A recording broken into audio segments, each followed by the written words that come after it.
Cinema. Welcome back to War with Cinema. I'm your host, Greg, your local metalhead, and with me is... Par the Collector. What's up, everybody? And you gave me Boondock Saints. I fucking love this movie, bro. 1999. I'm not even gonna fuck around. Yeah. With it. Okay, so... It's a guilty pleasure. It is 8:30 in the morning while we're doing this. Right. And I had to go grab a glass of whiskey to do this episode because this took me on an emotional roller coaster. It's such a good This movie. fucking movie. So good, dude. Okay, a little backstory. Boondock Saints came out in 1999. When it did not do very well in theaters, but when it went to video, it was a huge hit. It was a cult classic instantly. I remember this movie being talked about, passed around in high school. Everyone talked about this movie in high school. It's and I'm so sure weird. you... Yeah, I saw it in high school, bro. Yep. It's crazy that it went that long before I saw it. But yeah, it was fucking phenomenal. I remember watching this in high school. I remember liking it like everyone else. It's just one of those things that somebody would ask me, like, oh, you like Boondock Saints? Yeah, I love that movie. But I haven't seen it since high school. It's just one of those, I like it, but I don't feel the need to rewatch it in my later years. You know what I mean? So I rewatched this movie for the podcast, and I have some opinions. And but while I was doing my research, I found out there was a documentary made about this. Well, more so about the guy that made this movie. Yeah, because it's called Overnight. Yeah, because it's like such a hit, and he like never made another movie that was worth a fuck. Right. So I have it in my notes. Don't talk about the documentary. Talk about the movie. So I just want to get some of this out of the way. Okay. Troy Duffy. A lot of people know his story, but let's go ahead and brush up on people that don't know. He was a bartender / bouncer. He wrote a script based off of some experienced drug dealer robbed a dead guy in an alleyway. So he was inspired to write this script of Boondock Saints. The script came across Harvey Weinstein's desk. So he offered him $500,000 to make this movie. Troy Duffy became, how do I explain this? It got to his head really quickly. He seemed like he was the best thing ever happened to Hollywood, and he was hard to work with. So Harvey Weinstein dropped the project. It got picked up by another studio. That's why it got made. But before they could release it, I guess Harvey Weinstein blacklisted him. So his movie could not be released, but eventually it did get released or whatever. So there's like a huge backstory about this guy and all the trouble he made in Hollywood.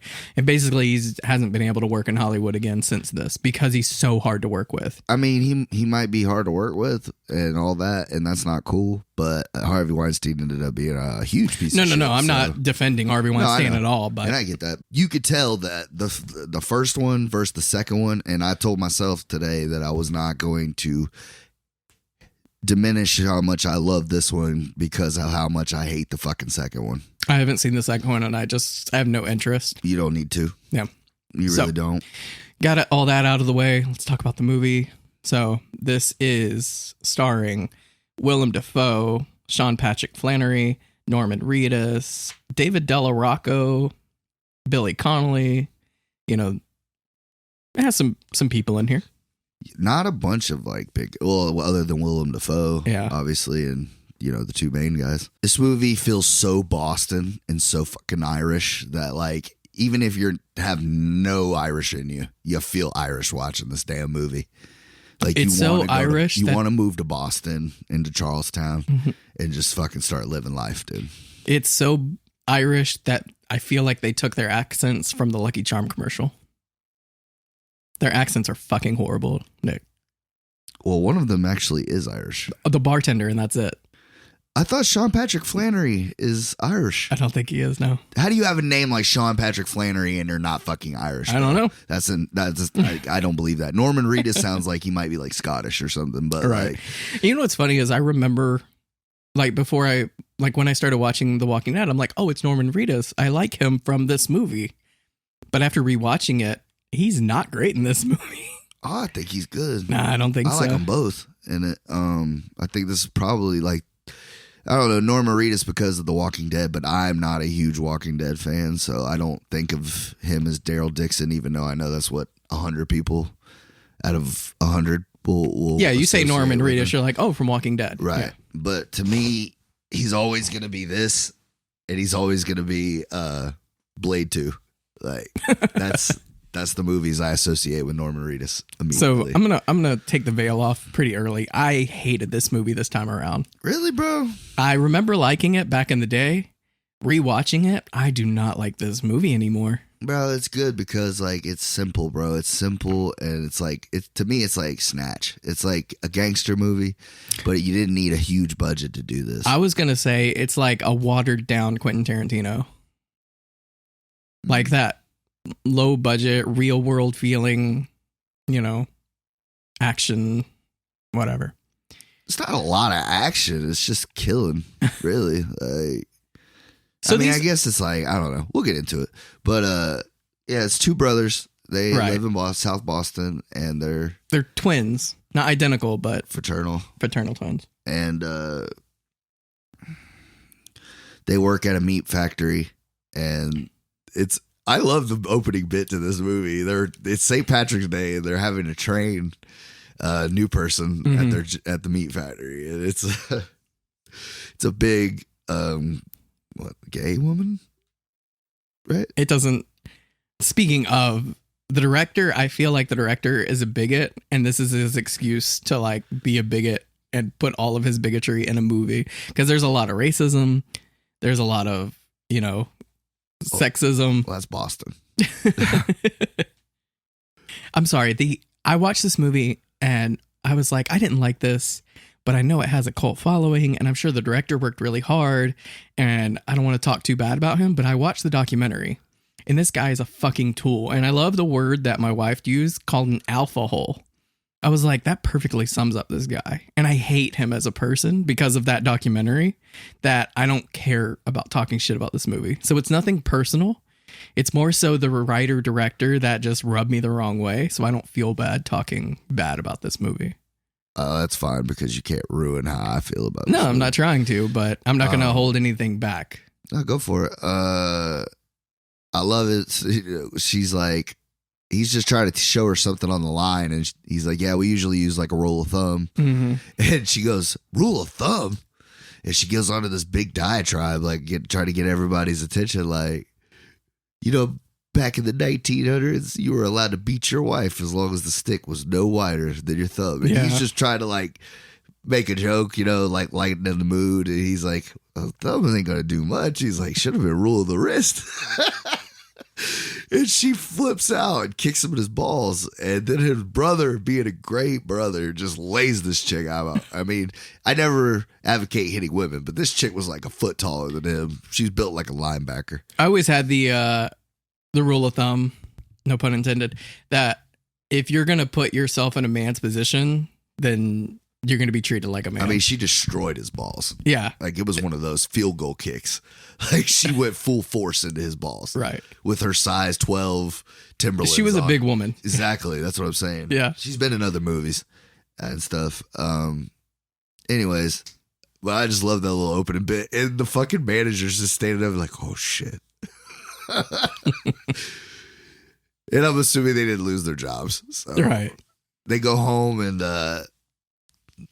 I also love that opening scene where they're in the church, and they just get up and walk to the yeah, it has the religious overtones throughout the whole movie. They even have the religious, because they really believe like that they're being told, that they're being like given this task by God. Not yet. No, I know, but that like eventually, you know what I mean? And but they're like devout Catholics, and they go to church every mass every Sunday, and they can't stay because they go to work, but they're good dudes, and everybody in the neighborhood loves them. So like the pastor doesn't, or I keep saying pastor because I didn't grow up Catholic. The priest. Right. The priest doesn't even stop his sermon. And it's a really crazy story about a woman getting stabbed to death in broad daylight by like a gangster, like because she was a witness or some shit. Right. And he's like, the last thing he says before they walk out of the church is, we cannot let evil men, or the only thing worse than evil men is the indifference of good men, which means like good people not doing anything right when something terrible's happening. Yeah, he's trying to set up the rest of the movie on what to expect. So the next scene is they're in the bar, right, with their good buddy who owns the bar, and this is the only Irish guy in the movie. He has a great stutter too. It's hilarious. He has a great Tourette's stutter, whatever. It's trying to be funny. Ass. I love that guy. So, and they hang out with a mafia associate who is it's actually his real name in this movie. Yeah. They call him Rocco, but like that's his real name. Yeah. And it's apparently he's a buddy of the director, so he's fucking great too. Like I think he makes the movie so much better for not being like a regular actor. Like I think he does a good job. It's literally like they did pull a dude off the fucking street of Boston and just like had him, Well, apparently the director, he told him just act himself, just be yourself. So that's how he is, really, I guess. What the fucking fuck? I love that shit, dude. It's great. So yeah, they're having a good time. It's St. Patrick's Day. They're just getting drunk, and these three big fucking Russians come walking in, and I love how it sets up all the characters. Like it gives their rank and shit. I'm a sucker for organized crime shit, bro. I know. That's why I love this movie so fucking much. And to me, that's just like, give me more. And it's like Ivan Chekhov, fucking Russian mafia soldier. I get that. I don't mind that part. My part that I really don't. You know what I wish they had more of? They should have gave the other two fucking dudes standing there. Should have gave their list too, man. Like I need more mafia titles, bro. Give me more hierarchy. The problem I have with this movie is it's trying to be deep, but it's not as deep as it wants to be. I don't throw this word around lightly, but it came off as very pretentious. You know what I mean? That's just my feelings on it. So yeah, but I don't mind the mafia Russian aspect of it. It's the trying to tie religion in, doing the right thing, and taking care of the bad people in the world that just rub me the wrong way. Dude, I mean, honestly, it's like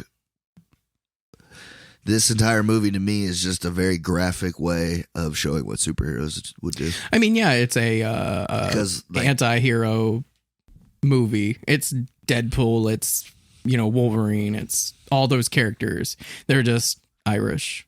Well, whenever people say they don't fuck with comics or superhero movies and shit, they're always like, oh, dude, who would keep stopping a bad guy over and over again? Who wouldn't just fucking kill him? Like, you have to. And then everybody gives Zack Snyder shit because, like, they killed the bad guys. Yeah. So it's always that. But I do feel like that. Like, if superheroes were real, like, eventually they would just kill them. Okay. Like, well, let's get into it, and we'll start to, like, peel back the reason I don't care for this story structure the way it's laid out. So the Russian mob comes in, and basically they're taking over this block. And they're saying they're trying to anyway. Yeah, they're trying to. So they come in, they're like, we're buying we're buying this establishment. This is no longer your bar. You need to get out. Stay. You all go. Yeah. I love that shit. And it causes a tension between them. So a bar fight, I love that shit though. And they beat these dudes' ass, and then like Norma Reedus is like getting cornered by this big fucking Russian, and everybody goes to because there's like 8 of them, bro, and these Irish dudes just start whooping their ass, like just Boston in there, just a Boston beat down, son. Right. And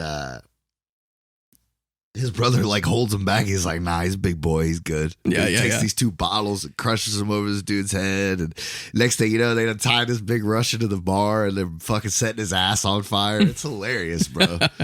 The action, I don't have a problem with. I think the action works in this movie. There's like little parts, like the bar fight. Yeah, I thought it was pretty fun. There's one action scene that I'm like, no, it's a good gangster movie, bro. I mean, there are parts of it that vigilante gangster. Yeah. There are parts of it that I don't mind. The action is one of them that I really don't mind. I think it's fun. It's okay to hate the director and to hate him as a person, but you could still like the movie. But I hate the script, the way the script is laid out. I'm just I'm talking about the points that I do like. Action, it's good.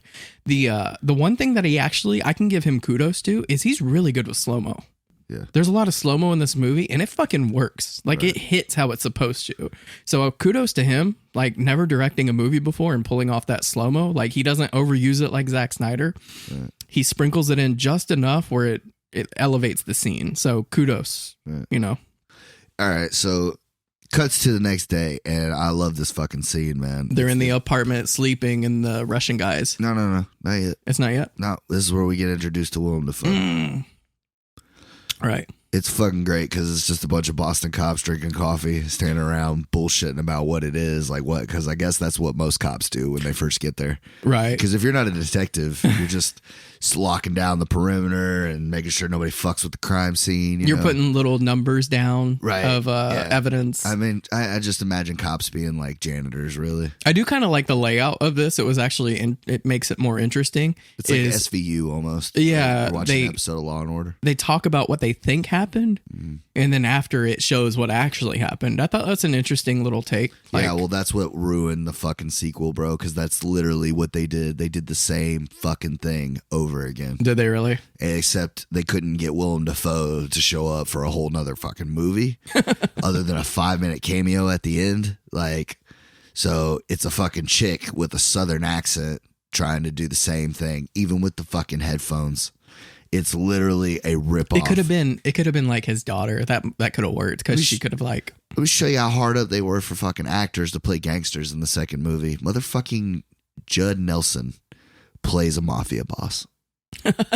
Plays Yakovetta's son. Yeah. You'd probably love the second one. It's so shitty. You would probably love it. Just love it out of like, it's so bad, I like it. Yeah, exactly. It would just be like, it's so stupid, but I loved it, man. You want to know who he wanted to get? Who? Robert De Niro. Oh, I bet. Like, but I love the guy they got. Like, I thought he did a good job. Because, I mean, honestly, De Niro would have been wasted on what they used the mafia boss for. Yeah, yeah. I thought that guy did a great job for the little bit he did. I feel like every movie I see that guy in, he's always playing a bad guy. You know why? Because the fucking hairy knuckles. Yeah. I was thinking that when I was watching it. I'm like, if you have hairy knuckles, you're just a bad guy. Like, I don't know what it is. Like, you're either that or Robin Williams. I was just about to say the only motherfucker that could pull that off was old Robin, man. Robin could do that shit. Anybody else, big muscles and hairy knuckles, you're just automatically a mob boss. Fucking shirt open. Yes. Fucking gold chains and shit. Right. Like, he just pulls it off. Like, you know what I mean? This guy looks like an asshole. We'll get back to him, but then another part I really liked about this, and it's kind of a given, is Willem Dafoe. Oh, fuck. He steals this fucking movie. He does, and he's the reason I remember liking this movie so much. Yeah. It's like, God, Willem Dafoe is so good. I love this movie. But it's honestly, it's not fair, bro, because you can't say, like, even the shittiest of movies, if he's in it, he wasn't bad in it. You know exactly. what I mean? Like, even the Spider-Man movie that just came out, like, it's a good movie. It's fun, but he elevates it. Yeah, he brings it home, dude. He fucking makes it so much better. I love him in this movie. They called him after he ain't played that part in 30 years, man. And they were just like, hey, bro, we just need you to save this fucking movie. And he puts on a better performance than he did the first time. Yeah. The fuck, Willem. Dude, he's so good. He's aged like wine, bro. Yes, 100%. Fantastic fucking actor. So yeah, he does the whole like, and I'm a sucker. He puts his headphones in and plays a fucking Walkman right out of 99, baby. And I know that took you back. I think I had that exact same one too. Oh fuck, who didn't have the all black, bro? Fucking Sony, bro. Everybody had that thing. You couldn't walk without it skipping, but fucking you tried. Unless you had a hoodie, man, and you kept your hands just on it. Hold it. Perfectly, bro, with your fucking 12 CDs you brought from the house. Like, I have to say though, because they had the anti-skipped and a lot of them kind of sucked, but I did have one CD player that was. It was that one that it was the last generation of CD players, I think, because it was waterproof, anti-skip. Dude, that thing was solid. I could throw that thing across the room; it would still work. I still play fucking LL Cool J's greatest hits, 100%. Bro. And it's fucking beautiful opera, and he's just fucking vibing and just like figures it out, dude. Like Sherlock fucking Holmes, man. That's what I was gonna say. Is I am a sucker for a Sherlock Holmes character. Like, I don't know what it is. I just love those overly smart, can take all these details, put them together. And did you ever see the one with the train? That had the dude like that. What do you mean? I forgot what the fuck it's called. Oh, is it that like it's a Clue but on a train? Yeah. I never watched it, but I heard it was pretty good. You would like it because it's like Knives Out. Mm-hmm. Like what's his name? I've heard good things. Yeah, you would like it. and they're making the second one. It's Death on the Nile. Oh yeah, I heard the same that. guy from the train one. I might have to check that out because yeah, I've heard it's really good. I don't know why I can't think of it. Death on the something express. Orient Express. Yeah, that's it. Murder on the Orient Express. There it is. It's a remake, but it was pretty good. I heard the original is really good too. It's old as shit. Yeah, but I haven't seen it. But I like the name. The name sounds cool shit. It does. I'll have to give that a watch. I do like mysteries. You know, like those are good movies. I have a nice little, I have a, not a little haul. I have a movie that I got and it's kind of one of those murder mysteries. So we'll talk about that. It's hard to go back after you've seen them unless you're trying to figure it out like earlier, but some of them, first time around. Some of them are still pretty good. And I think, 7 is pretty good. Like it's a murder mystery, but even rewatching it, you're like, I don't even care that I know it's still so good. That's because even after the movie ends, you still really don't know shit about Kevin Spacey's character. Yeah. I don't know why I kept wanting to say Kevin Costner, but because he's a badass actor too. Right. But yeah, man, like Kevin Spacey like played such a chilling fucking villain in that movie. Yes. Like, it's just still just thinking about it, man. I wanted to be like you, David. So yeah, I love these characters, so that's why I love Willem Dafoe. Plus, he's a great actor, so he pretty much pieces the whole scene together. And I love the thing with the cop that he's like, "Go get me a fucking decaf latte." And he's like, "This is fucking bullshit. Who is this fucking guy?" And he's like, "A little bit of lemon."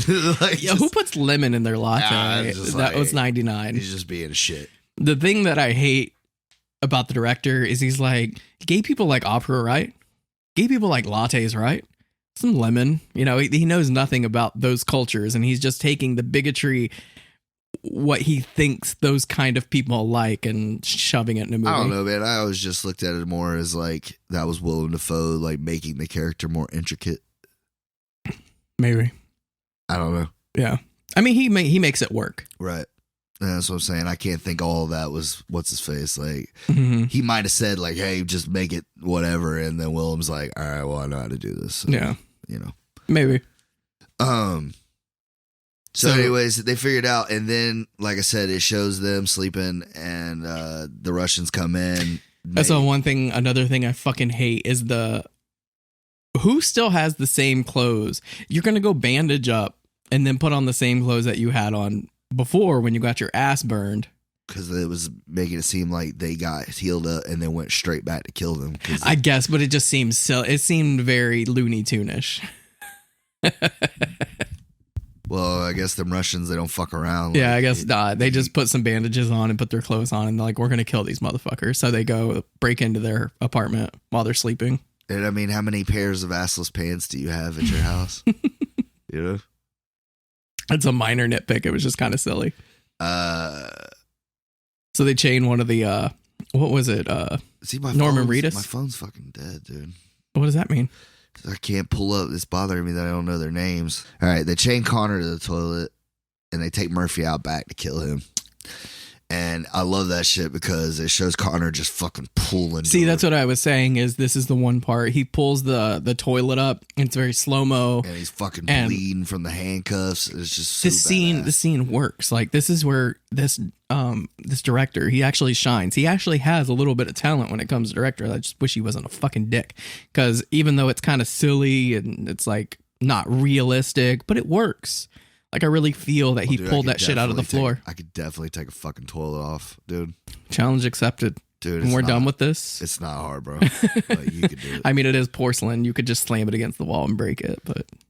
I told my son, because he was watching it on his way to school, or before he left for school, you know, with me, and he was like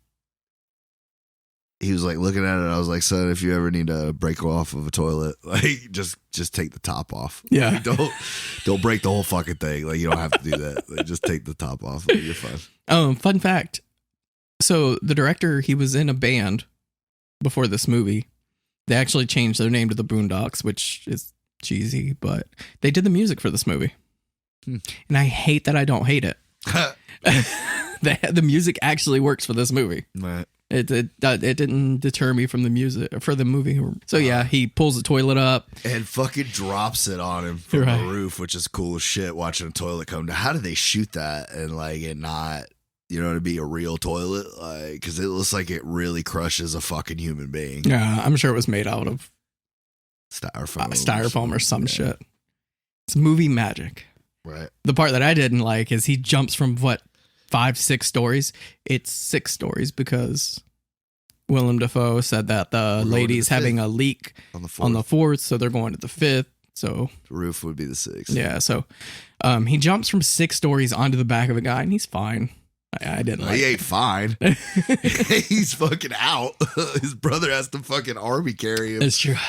But I love how Murphy gets up and his first instinct after killing somebody is like, let me rob these guys. Let me get their guns. Which, I mean, I guess, like, you're not trying to leave any trace that you were there, but, like, he fucking took their wallets and money and shit, too, and jewelry. Took all their shit. Another nitpick about this movie. But it sets up a badass scene later. It does, yeah. Another nitpick is fucking transitions.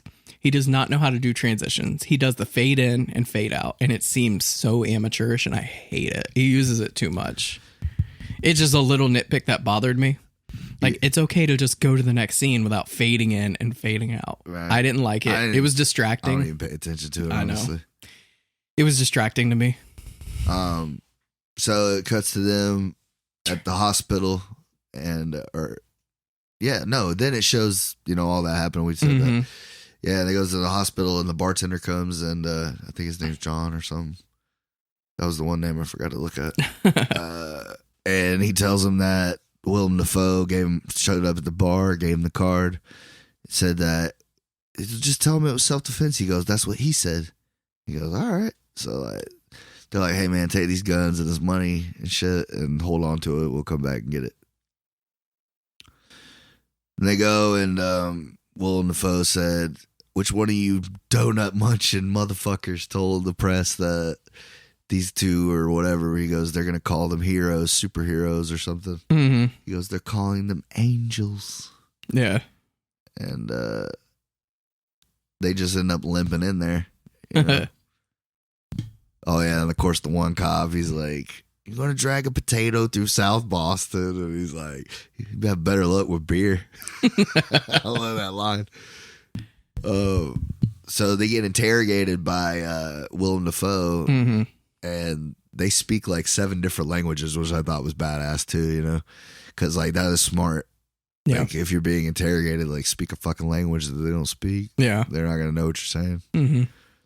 Did you know twins come up with their own language? Really? Yeah, when they're babies, before they know how to speak, they find a way to communicate with each other that nobody else really knows how to. Yeah, that makes sense because they're together. Mm-hmm. You know?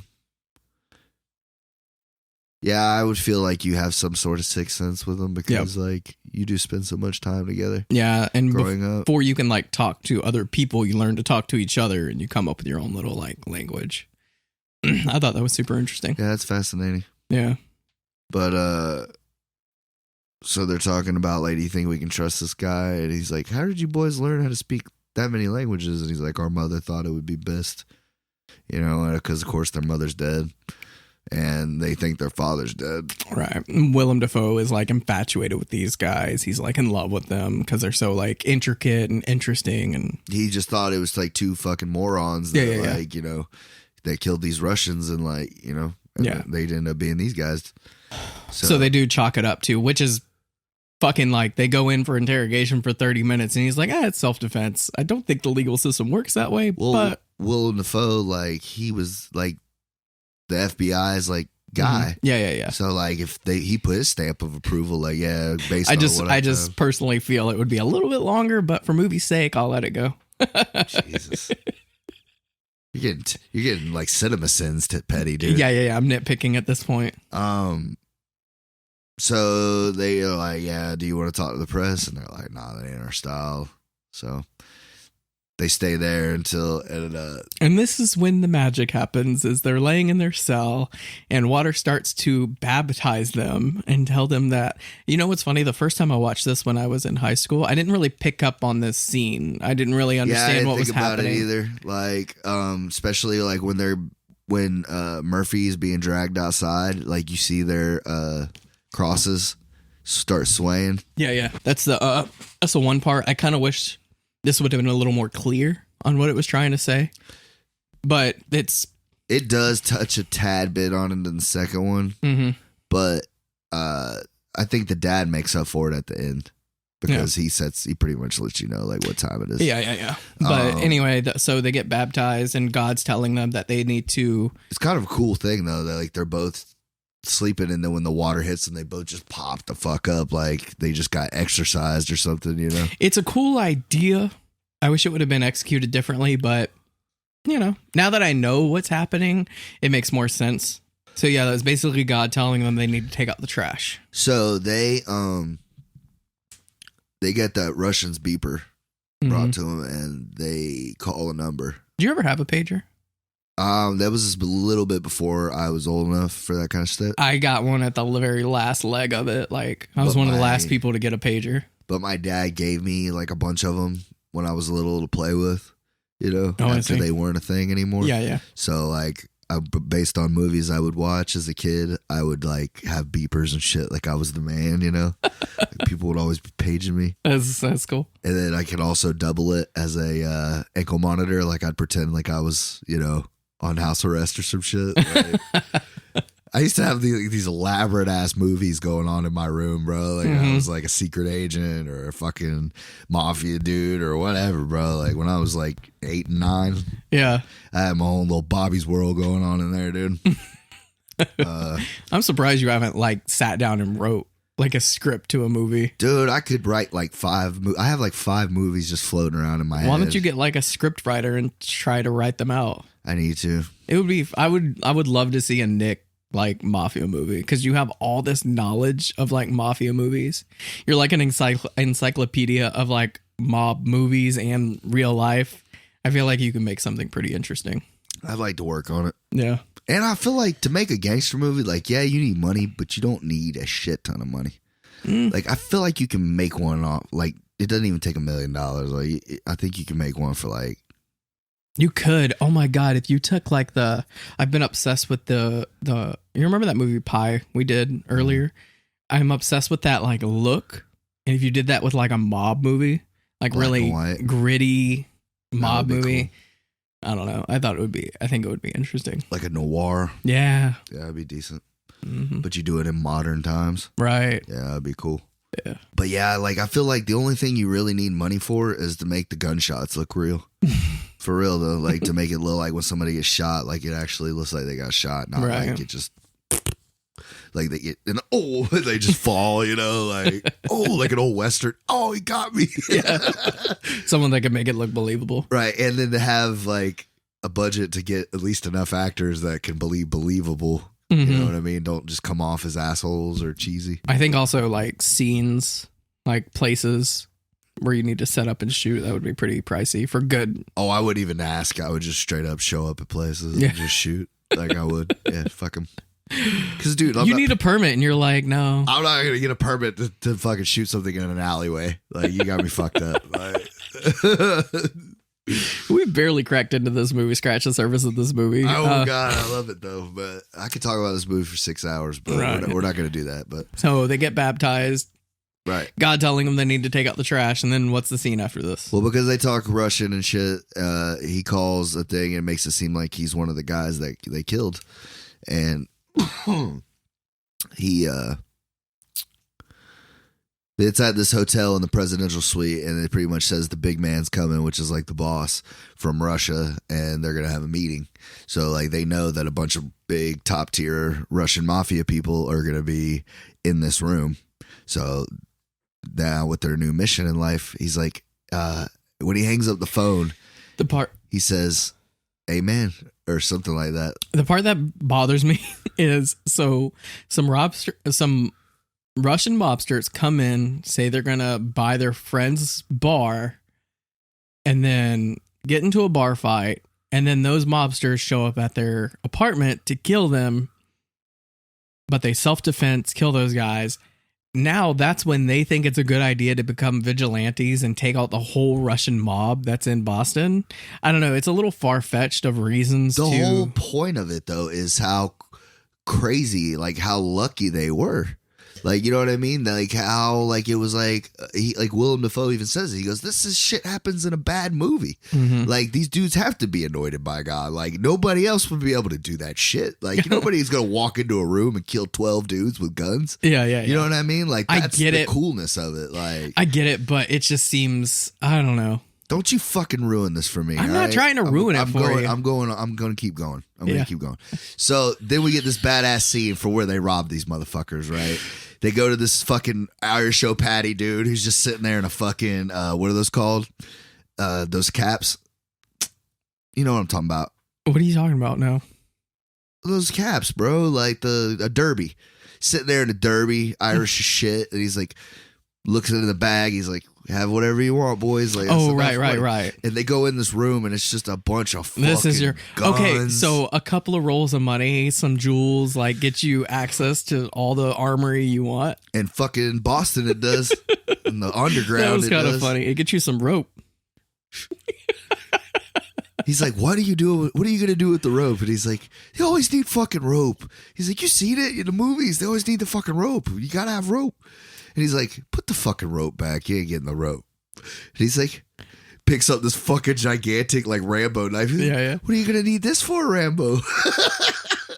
Get your stupid fucking rope. It's a cute scene between the two characters. Brothers, and they're giving each other shit. And they're getting all these badass guns and grenades and all kinds of shit, you know?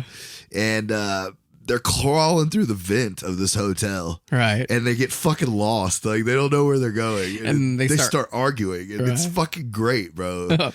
This scene is replicated in Warzone. Punisher Warzone. Yeah. Where he comes down through the chandelier and just starts shooting people upside down. Shit, dude. Like, people give it a hard time, like, oh, it's so cheesy and comic bookish. It's like, yeah, this is based off of a comic book. You realize that, right? I'm going to tell you both that it was both taken from 5,000 or 3,000 Miles of Graceland. Ice-T, baby. Ice-T was the first one to swing through by his feet, shooting everybody. The only good thing about that is they were playing Spine Shank during that scene. I was like, oh shit, Spine Shank's getting some fucking I think you were a little shine. tough on that movie, dog. That's such a good movie. Yeah, bro. What's funny is Mick was messaging me the other day because he was watching 3000. He's like, man, if this would have had a different director, it would have been so good, like so much better than it is. I was pretty harsh on it. I didn't like it at all. Dude, but I love Kevin Costner in that fucking movie. I have a very passionate hate for Elvis Presley. So anytime anything's based off of him, I have like this bias. He was just the coolest though, man. That's probably like in my top 3 favorite Kevin Costner movies. Maybe I'll give it a rewatch. Maybe we'll get so far into this that we'll start rewatching movies that we've already done and giving it a... If we feel differently, you know what I mean? Right. If I'm going to feel the same, there's no point in doing an episode. But if I'm like, you know what, I rewatched it and I feel differently, let's talk about it. Yeah, I'm down with that.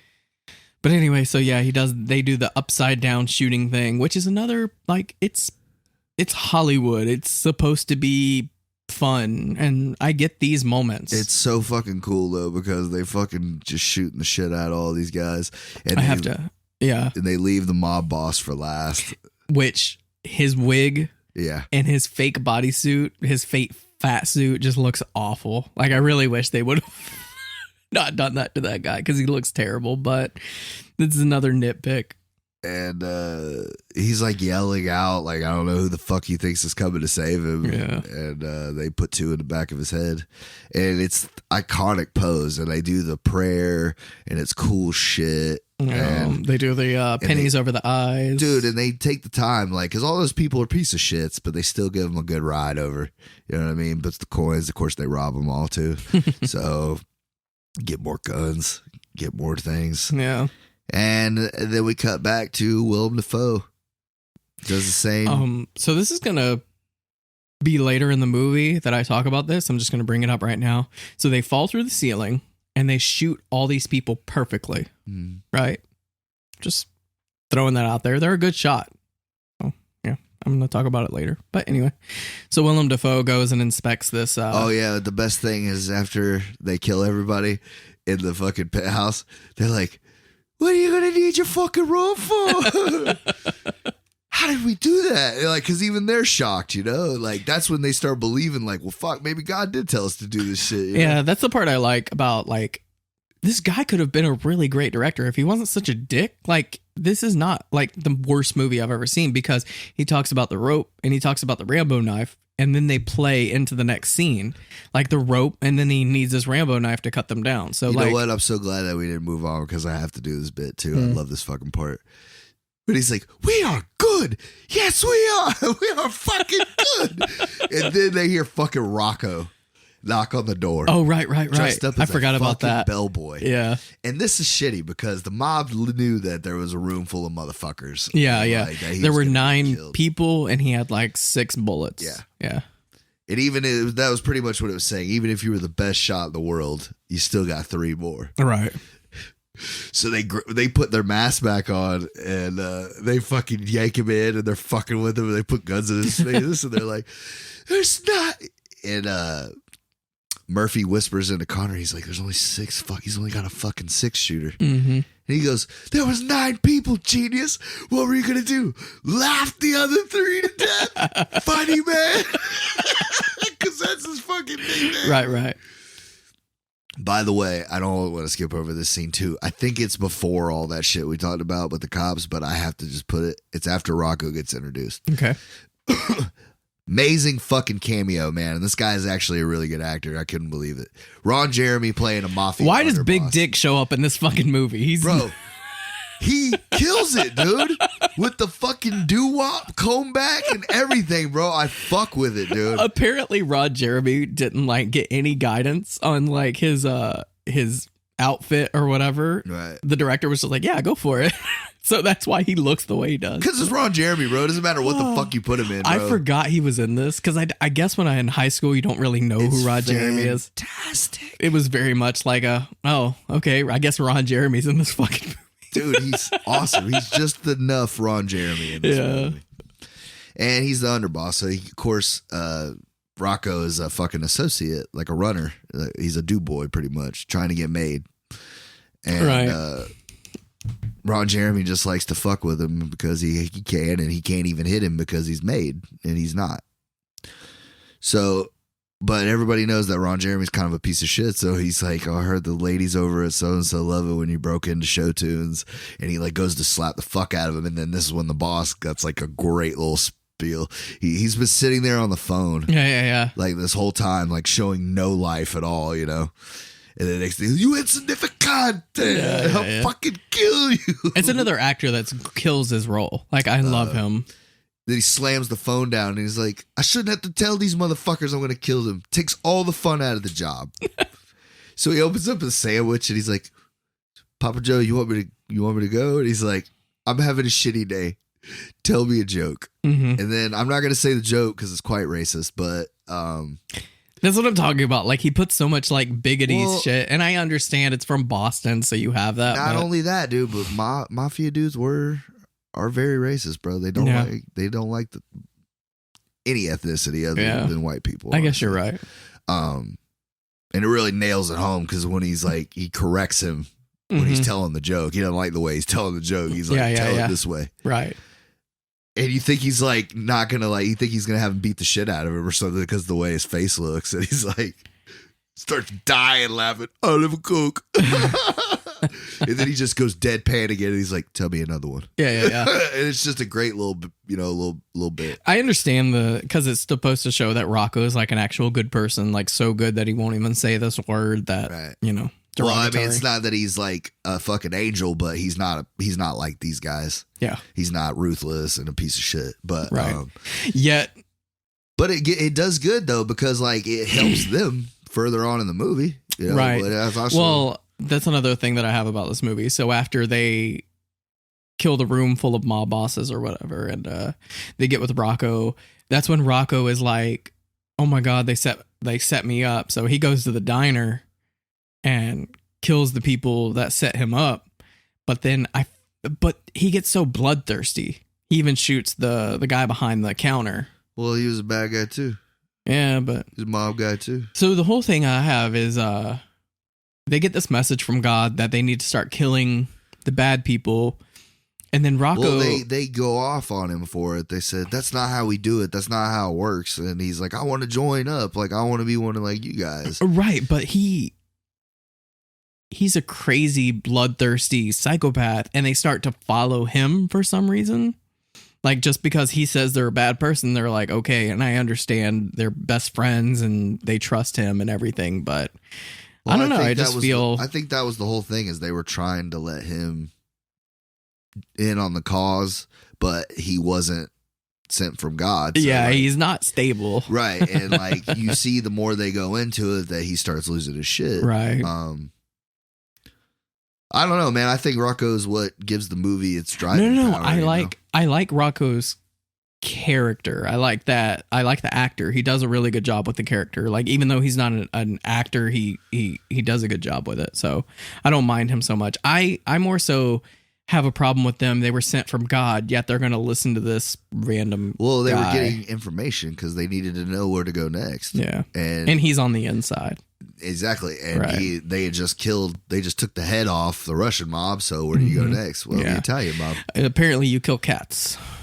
That's a part in the movie that I was like, It was funny though. It was, but it's been... Tell me the fucking cat's name. Tell me the fucking cat's name. It just felt like, remember from Pulp Fiction when they accidentally shoot the guy. It just felt very derogatory of that. Not derogatory, so derivative. You're saying it's worse that they shot a cat than a human being? I'm just saying it's been done. Like, I don't shot know. Marvin in the face. Why the fuck did you do that? I didn't mean to. I like the cat bit though, because the you shut your fucking mouth, Nori. I guess, but it just doesn't add to the story. It's just kind of there to be like, he shot the cat. I can't make it a block without running into 5 guys that you fucking blew. Oh, so yeah. Then they go to this strip club where apparently... Right, because Rocco's like, hey, I know where a bunch of fucking piece of shits hang out at. Right. And they go there just to kill Ron Jeremy and a couple other people, but like it turns out like every fucking one is like a bunch of like... They're all shit mob. It's either mob people or drug dealers or pimp, whatever, And he's like, fuck, we should come here every Thursday. You ever been to one of those? I don't think we have those here. We don't, not that I know of, yeah. But yeah, it's like you pay the money and, chick comes up for a second. Well, they scare all the chicks out of there. Mm-hmm. And there's just a bunch of dudes sitting there with their dicks out waiting on these fucking chicks. And instead of the women, they get bullets. They get Rocco and the boys, Yeah. I love when he takes the guns and he's like, yippee-ki-yay, fucking pulls off the fucking Die Hard. Right. It's fine. It works. And it throws, and it's another thing. Like, that's also why that Rocco was good, because he throws the feds off. Like, Willem Dafoe's like, it doesn't make sense. He's like, oh, these guys were hit with precision. He goes, this is sloppy as shit. Like, thank you for bringing this up, because it's one gripe that I have with this movie. So Willem Dafoe is supposed to be this great detective, right? So the very beginning of this movie, he brings these 2 brothers in that killed mob bosses. And he's like, okay, it was self-defense. No, they didn't kill the mob bosses yet. They just killed the peons.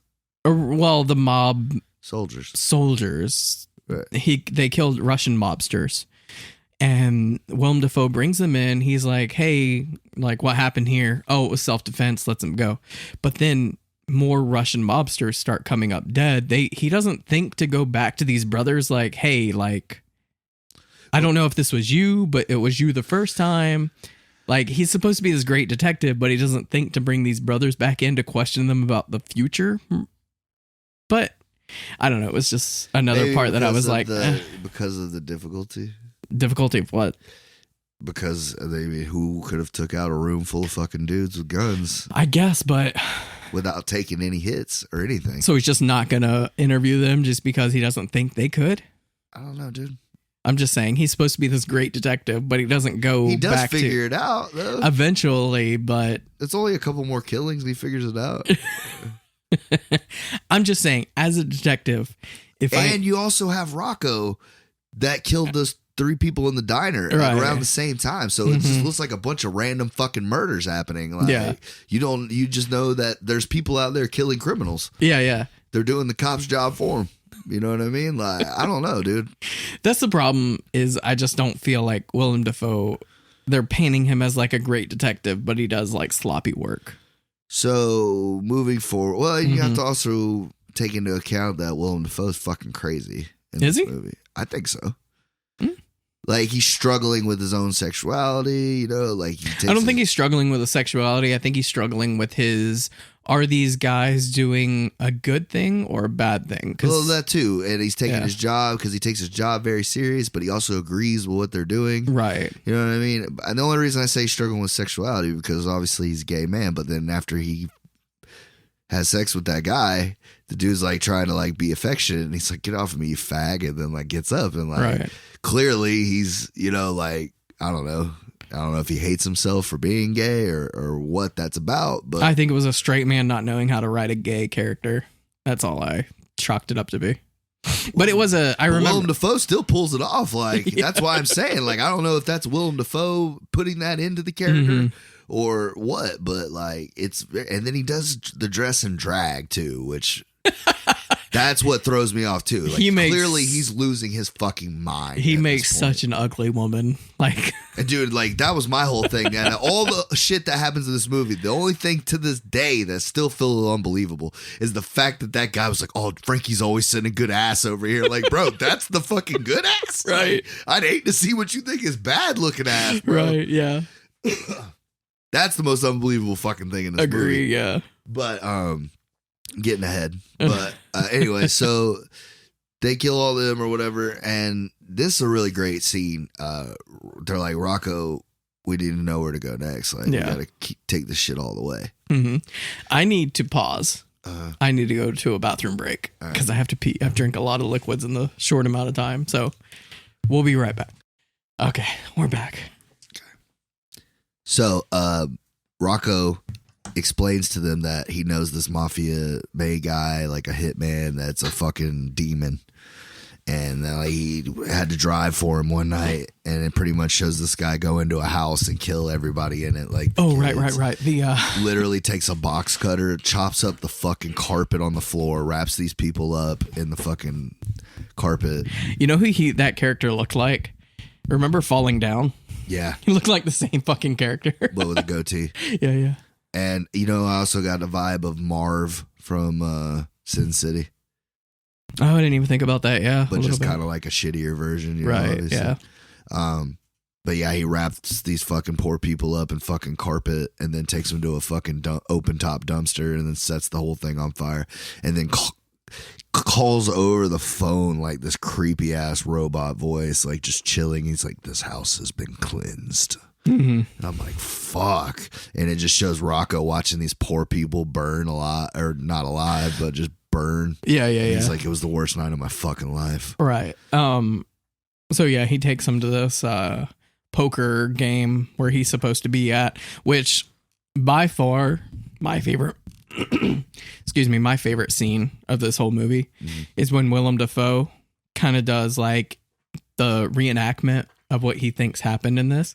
I thought it was a really good scene. Well, see, I feel like he would have figured it out a lot fucking quicker had it just been them killing the mobsters, because I felt like he would have been like, all right, well, this one, other than this death, all this fits with the others. Right. But the fact that their dad shows up when they're walking out fucks all of it up. Right. Like, that's what, you know, I gotta say, this is one of the most badass fucking ways to introduce a long lost fucking character type deal in a movie, just because like it was so cool. Which I thought they did this fucking this old man dirty, bro, and this would never happen in a real mob, dude. The boss, like, obviously his underboss just got murdered, a couple other dudes just got killed, and like now he can't find. They just think it's Rocco doing this shit. He doesn't think that it's, you know. So he goes to see his dad's old consigliere, which, by the way, like that level of someone in a mafia family is there's the boss, the underboss, they're at the top, right? Yeah. The consigliere is in between them. Okay. He's not more important than an underboss, but he's an advisor to the boss. Like, it's usually somebody that's been their best friend since childhood. They're not really, they're not in the family, like they don't really fight or nothing like that. They're just there as an advisor. Okay. They're usually really wise people. Anyways, you don't treat them like this poor guy is fucking handing out paper towels and mints in a fucking bathroom. Like, I don't know why they felt the need to add that in there. Because that man would never be doing that. Right. He'd be chilling somewhere. Like, it just shows to somebody that doesn't really know how it works. So this dude goes to this fucking bathroom and sets $100 bill in there. Like, what a fucking asshole. And he's like, hey, you counseled my dad. I need your help. Like, this guy knows our insides. He knows how we work. He's already killed a shit ton of people. Like, I need somebody to get this fucking guy out of here. Right. And he's like, there's only one time in 30 years your father ever used this guy. Or he goes, the only person that we knew that could ever get somebody killed, no matter how hard it was. He's like, the only rules, no women, no children. He goes, the problem is, he goes, he liked his job too fucking much. He goes, and he wouldn't stop killing people. He goes, we ended up having to get him locked up in fucking Rikers, rotting away. And I like that part because he's like, well, we have ways of working around that. And they get this fucking guy paroled. They got this man chained barefoot in a fucking bird cage out on the fucking buoy, dude. All right. And they're like, why do you think you deserve to be paroled? And he spouts off some fucking nonsense and like, my hands. Super eerie. Don't know, like, you know, who this guy is. Okay, he's like the Hannibal Lecter of the mob boss, or the mobsters. So they get him out and they send him on the hunt for the boys in Rocco. So we have the scene that you love so much. They pull up to this mob dude's house, the hitman. He has a card game there every Sunday or whatever. And they end up tasing the maid to get the code to get back there. And when they go in, they kill everybody, or so they think they do. And Rocco's like, he's not fucking here. And they're like, what do you mean he's not fucking here? He's not fucking here. And I love when they're killing all of them because it shows him just taking a shit. Yeah, yeah. Like, he ain't even flinching. There's bullets fucking going over his head. Yeah. And he's just cleaning his fucking glasses off. Pulls his fucking pants up. Doesn't wipe either, bro. Such a gangster. Doesn't even wipe his ass. Yeah. Because he's like, I may die, but fuck it, dude. I'm going to do it with a dirty ass. I understand. If I had a dick as big as him, then I would probably be the same way. You saw his dick? Yeah, there's some side dick in there. He's a huge fucking dick. I don't know why I paid attention to that, but he's pulling his pants up, and I'm like, damn, he has a big dick.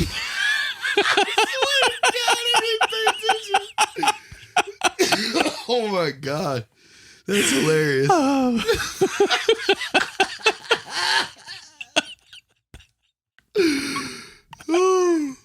right. Yeah, next time you watch it, you won't be able to unsee it. He rips off the fucking towel rack. Right. And, the twins are like, Rocco, this is yours, And they start fighting, and Rocco can't fight for shit. Right. This dude fucking killed probably tons of people. So he's working Rocco's ass. Well, boys help him out. They toss him a fucking cue ball. He beats this fucking dude into a pile of nothing. Like a brain matter, pretty much, and skull fragment. And then we get the Willem Dafoe, counter. He breaks it down. And he's like, other than this right there, he's like, these are our guys. Like, they've obviously got somebody else. Yeah, this is a really cool scene. I like the director. Like I said, kudos to, like, he has some talent. There is some talent there. Like, he has some good ideas, because I've never seen this done since then or before this. So it was a really cool scene where Willem Dafoe, like, kind of reenacts the shooting. So and I love it because it shows he goes, and then when they walked outside, something went wrong. And this is funny because it's my favorite scene next to the most hated scene. So you get to see Billy Connolly out there and his fucking Leon the Professional get up. Right. My dude's got guns after guns after guns, and he's just shooting it out with his own sons. Okay, so this is where I was talking about earlier. When they were hanging from the ceiling, they shoot all these guys like precision. Well, and I have a theory for this too. Okay. So you go ahead. No, I was just going to say there are apparently really good shots, and Connolly is like one of the top tier assassins. Yet they can't seem to shoot each other, and they're just standing still. And here's my theory. Okay. Here's my theory. They both got shot, right? And Billy Connolly shot them. Yeah. Rocco gets shot too and loses a finger. Right. And that's what Willem Dafoe finds to lead them to them. Okay. The reason why they can't hit their dad is because he's been sent by God. So you can't kill another saint. And the same thing, like he could shoot them, but like he probably couldn't kill them because he didn't know why. Because like you said, he's one of the top tier assassins, right? Yeah. Like, should have been able to dome these guys, no problem. Exactly. He had to jump on them. He didn't need 6 guns. He just needed 2. But I think that's how the dad, because that's how the dad knew that it was them. Because so he there's couldn't like kill them. Divine intervention. And yeah, it was like them. It was like the bullets waved on them. Some Pulp Fiction shit. Like when Jules and them get shot at like that. Okay. I can, because it's all based in religion and God, divine intervention. Okay. I'll let you have it. But this is one part that always kind of like bothered me and I never understood why, but I'll take it. That's the only thing I can figure because, I mean, I think Billy takes one in the arm too. I believe so. I think so. One of the guys takes him in the leg. He finally runs out of guns and shit. Yeah. But I think that's what it is. I think that they both like were like, what the fuck? Why can't we hit shit? Yeah. Okay. I actually like that theory. That's a cool theory. I like that. So I'll let it slide. And then you get the great scene where they're having to fucking burn themselves. Oh my God, so fucking stupid. Dude, with the iron, which I mean, that is archaic as fuck, but I mean, people do it. Like, if you can't go to the hospital, that's one way to cauterize something. I guess, but I don't think they teach you to use a fucking ironing. They were working with what they had. Yeah, I guess. Dude, Rocco's with that finger, boy. Ooh, wee. That was rough. Like, old boy took it in the arm, the other one took it in the leg. That's not too bad. You can live with that, but like, getting on that nub, son. Ooh. Yeah, you know that shit didn't feel good. Ooh. But that's the one thing is, And they sell it really well. So they know they have blood all over the balcony, or not balcony, but the entrance. Yeah, fun fact, that's not a thing. What? You can still get DNA off of it even if you. Yeah, but bleach. apparently it's harder to do. Or pepper spray, I meant. Yeah, like you can get down to it, but it's like harder to work with. Like you have to do more. If it's cleaned with bleach and ammonia, it is much, much harder. You have to get in there with like real fucking. Right. You know what I mean? But it's still possible. Yes, only because people have tried to get away with murder and they fucking cleaned everything, thinking that they're like, oh, I got all the DNA, but you didn't. Because, you know, there's always specs. Mm-hmm. And they'll get in there with fucking black lights and fucking all this shit that you don't have at your house. Right. They'll find stuff that you didn't know was there. They'll find microcosm. Dude, I'm telling you, the way DNA is, man, they'd had that shit back in the 70s, 60s, 80s, stuff like that, bro. So many people would be Billions of people would be alive still. That would have got well, that's why a lot of the people back in the day are getting off on charges because of DNA. Yeah, because just racist fucking judges and shit were like, you know what I mean? Yeah, he like, did it. Of course, he fucking was black on a Tuesday. He's guilty or whatever, you know. I love that part in Superbad. He's like, there was no cum. If there was cum somewhere, we could actually. We just thought there was a database and that just had like. Now, if he'd have walked in and ejaculated on you, we'd have a real chance of catching this guy. But yeah, so they. But the part that I was gonna say is they clean up all this blood. Yet Rocco's like, I'm missing a finger. Yet they don't try to look for the finger. Yeah, well, I don't know. They also were trying to get the fuck away. Yeah. I get it, but I don't know. Adrenaline. You know, he may not. They're not thinking straight. He might know he'd have got hit, but maybe he didn't know he lost the whole fucking thing at the time. I don't know, man. Yeah, I just thought that was kind of funny. Right. So they get the last little gist is now the mob is all held up at this fucking mansion out in the middle of nowhere, upstate Massachusetts or whatever, and they're gonna go up there and finish them off, you know. Mm-hmm. But they set them up. They set a trap. Right. And they get them all down there and they tie them up and they're beating the shit out of them and, you know, and they're like, what do we do? And it's like, I know what to do. And the mob boss just goes in there very casually. Pretty cool scene too. Just fucking domes Rocco. Domes him. This is the part where Norman Reedus, that his acting was not believable because I didn't like his acting was pretty awful in this scene to me. I don't know. I thought it was pretty.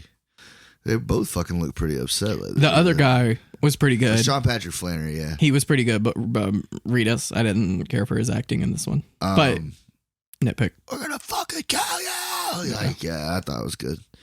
But they go out and so the mom boss is like, all right, you stay here, y'all kill them, and wait for this fucking guy. He's like, this guy's out in the bushes. He don't know. No.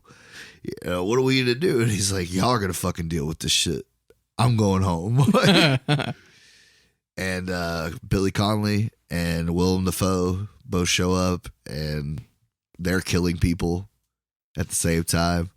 And eventually they break loose, and, they're praying with Rocco and, like, telling God to take care of their friend. And it's a really beautiful scene because Billy Connolly comes in and starts finishing the prayer for him. Right? And that's like how he knows that they're his boys. Right. And like, it's like he wasn't there to kill them. He was there to save them. And they work it out with Willem Dafoe, that they're not going to, well, I think Willem Dafoe has a mental breakdown somewhere in there because he's like, too far. We've gone too far. Yeah. But then he just puts the wig back on and just keeps going. Like, in the second one, it leads it on that he is working for the Catholic Church. Apparently there's a third one, like, actually coming. If they actually took the time to do a good job and, like, tried to make something different for the third one, because I swear to God, the second one is just a knockoff, shittier version of this one. Right. It literally, like, even down to the fucking... Actually, I ain't gonna lie. The only thing I liked better about the ending of the second one is there actually is a dope-ass mafia shootout, like, at the end of the second one. But, like, other than that, it's absolutely nothing worth watching. You're such a sucker for, like, good shootouts or good action scenes. Oh, dude, it's the best, bro. Like, I was thinking about the third Godfather. Yeah. And the helicopter inside the fucking... I'm like, this is the only reason Nick likes this movie is this one scene right here. That and when they kill Zaza, man. I love that shit, bro. And I love all the kills at the end, man, where he throws old boy off the fucking bridge. I was entertaining the idea of doing the first two Godfathers on the podcast, one day. I'm just not a huge fan of the second one, bro. Really? I'm not. Like, I get it. It's good. It's so well made and all that, but it's just not enough action to keep it going for me.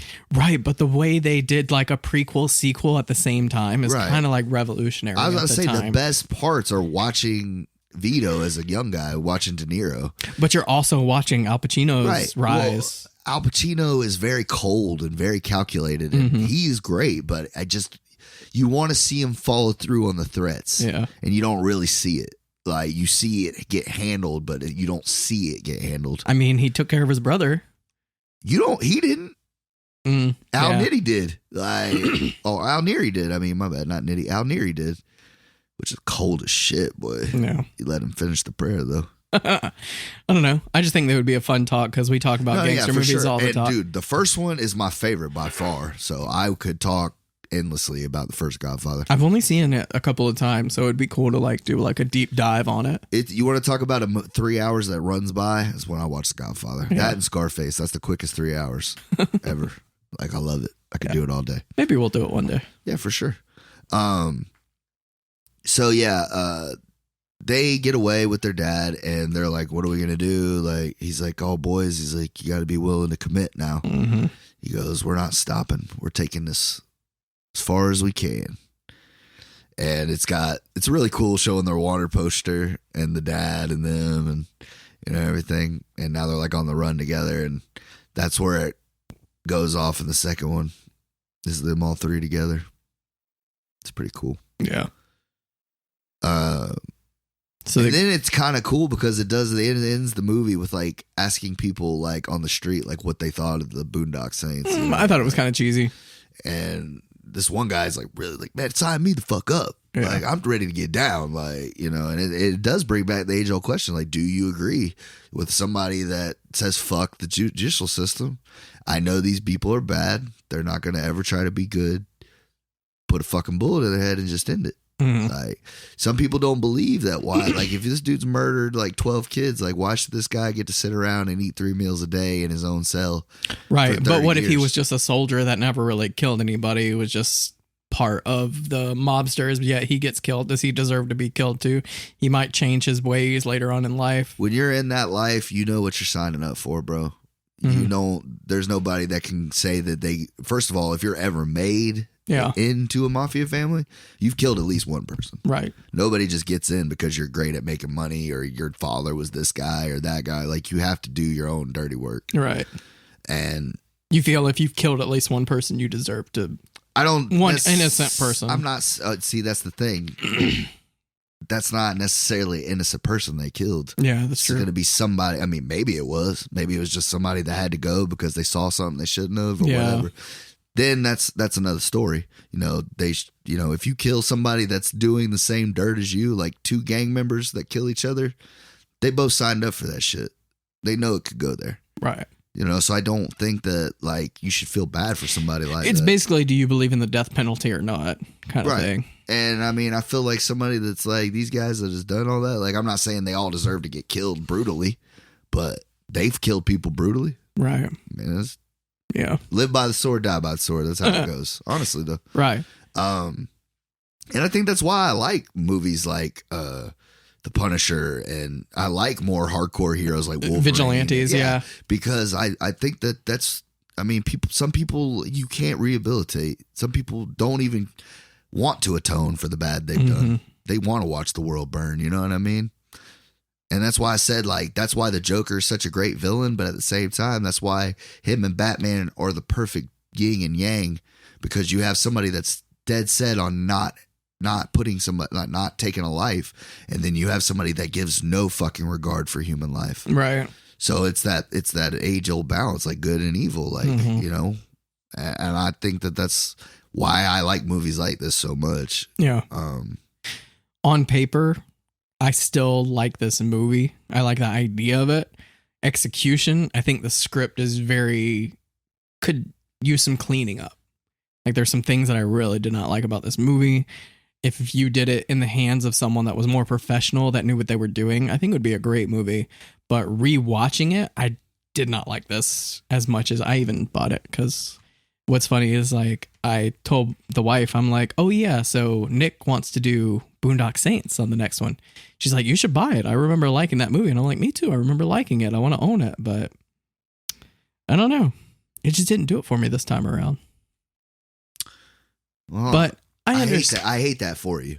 I still love it. Right. And I understand why some people like it. If this is a cult favorite of yours, by all means. It's just me personally. And while it is disheartening to hear that the dude that made it is a douchebag. Yeah. I ain't gonna lie. But I mean, we'd all be very naive to think that all the people that we admire and look up to in these movies are good people. Like some of them are. Yeah, you can separate pieces of shits, like in real life. There are times where I need to separate the art from the artist, but there are some times where I can't. Yeah. Like it's hard for me. But even knowing that now, like I will still go and enjoy this. And movie there's nothing wrong with that. And that's why I'm giving it a 9. A 9? I'm giving it a 9, baby. Cheesy and all, bro. The nostalgia alone, dude. Yeah. I may not have been in high school. I might have been like 8th grade. I just remember me and J Puff were watching this movie. Who the fuck is J Puff? But anyway, it's my buddy Jamie. That's his nickname. Because when I first met him, he was a little fat fuck. Was he? Yeah, and I call him J Puff, like the Jiffy Puff, man, And you know, it's funny. You talk about him all the time. I know he's this like artist who loves like bluegrass and stuff like that. Yeah. I picture this like skinny white kid with like dreads and just like looks like he hasn't bathed in like a year. It's funny you say that. He never had dreads, but when we used to go to concerts, I would have my girlfriend braid his hair because he always had long hair. Yeah. You always do when you're that kind of. And he would never do nothing, and I always had braids or dreads or whatever. And I'm like, bro, you gotta braid up with me, bro. Come to we go to the concert or whatever. And he'd always look badass, man. I'd be like, you're like a fucking predator, dog. Like, not a predator, the predator. Yeah. Sorry, should probably specify. Yeah, man. But he brought this movie over, and he was like, man, my friend let me borrow this, man. He's like, this movie's badass. Let's watch it. And I'm like, all right, cool. And we watched it on my PlayStation 2 in my room off of Sylvester, man. And I fucking fell in love with it. I went out and bought the poster and t-shirt, all that shit. I had something in my notes that I forgot to talk about. You know the detective, Willem Dafoe? Mm. You know what his name is in the movie? Smecker. Paul Smecker. Paul Smecker. Yeah. You know, if you switch that around, it's Small Pecker. Oh, God.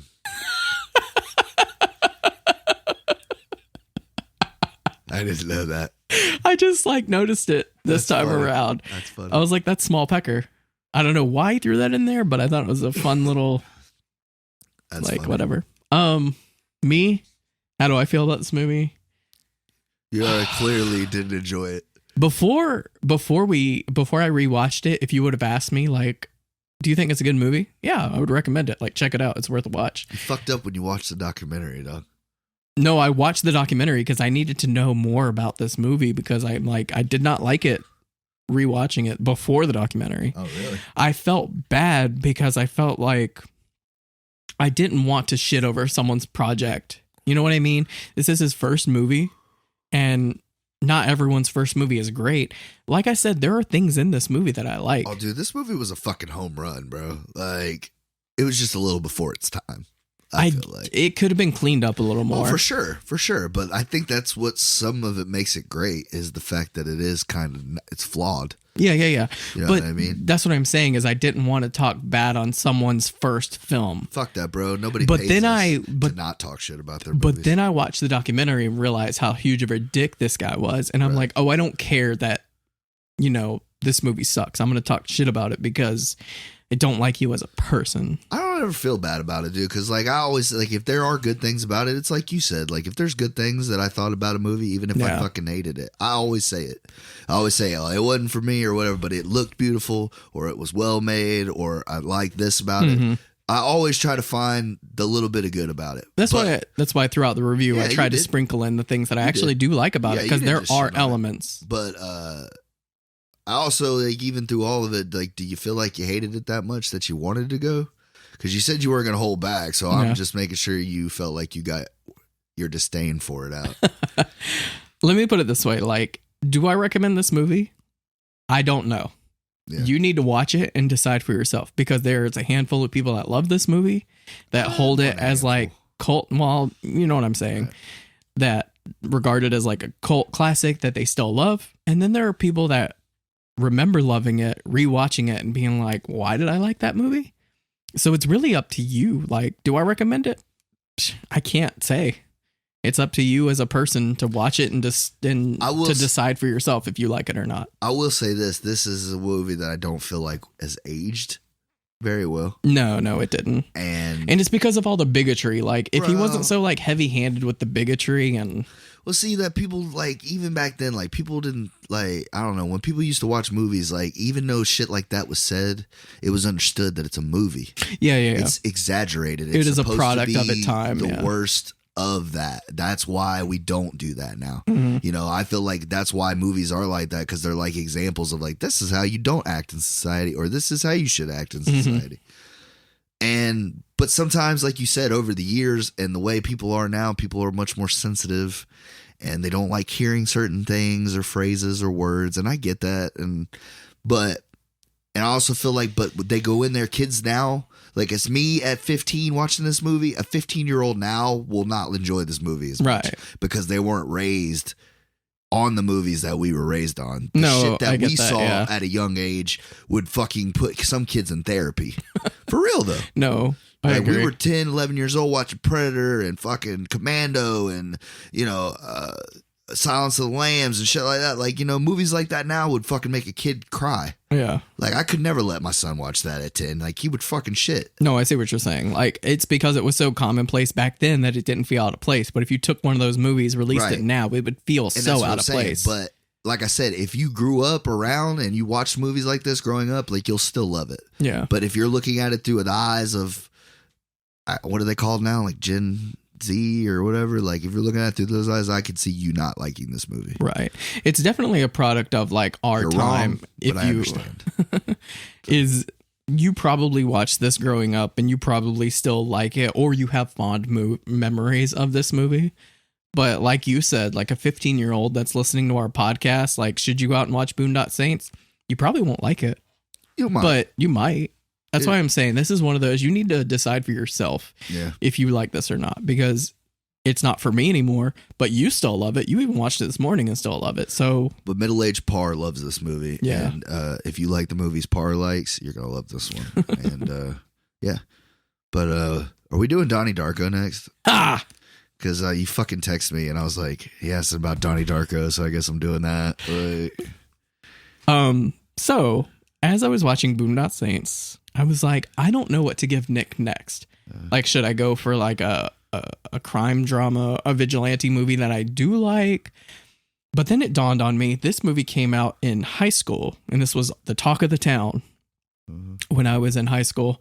So I was like, there's a movie I bought recently that was the same stature as that movie in high school. And yes, it was Donnie Darko. Everyone in my circle fucking loves Donnie Darko. And I recently bought the Arrow release that they did of it because I remember loving this movie. That's the one you're letting me borrow. No, you're not getting this one. I just gave you. I gave you a fucking copy. I gave you a copy. I was just fucking with you. I want to see what you say. So, yeah, I decided let's do another movie from our high school days because I'm sure you've seen this in high school, right? That's what I'm saying. I've seen it, but it's been so long ago. Like, Same. It's worth a watch. I haven't really watched this since like high school days, and I remember loving it. I remember not liking it, so that's, but it's this new par, so like, gonna watch it with new eyes. So yeah, I love Jake Gyllenhaal though, so I give it a watch. Right. So I figured we could talk about Donnie Darko. It's like the same era. Hell yeah. And I gave you the director's cut, I think. So. All right, well, I'll look when I get home. Yeah. I'll text you. So there's a theatrical. You'll watch that, or do you want me to watch the theatrical or the extra? Watch the theatrical, because the theatrical version is more vague. I have never seen the director's cut until like yesterday. Okay. I watched the director's cut yesterday, and we'll just go back and forth and we'll talk about that. So watch the theatrical cut if you have it. But if you only have the director's cut, then just watch that and we'll talk about it then. So 10-4. So next time it's going to be Donnie Darko, which will go up against Boondock Saints from our high school days. Sweet. I figured it was a good little like back and forth. Yours is like an old school like gangster movie. Mine is like another obscure art house movie. Well, this was more like a psychological thriller type deal, ain't it? Psychological, time travel, art house. Yeah, it's Donnie Darko. That fucked up bunny looking thing. Right. Yeah, that's very much iconic. Yeah. We'll see. So yeah, we're going to do Donnie Darko next, which I'm kind of excited for. It's one of those movies that has always been on my radar, just never really talked about.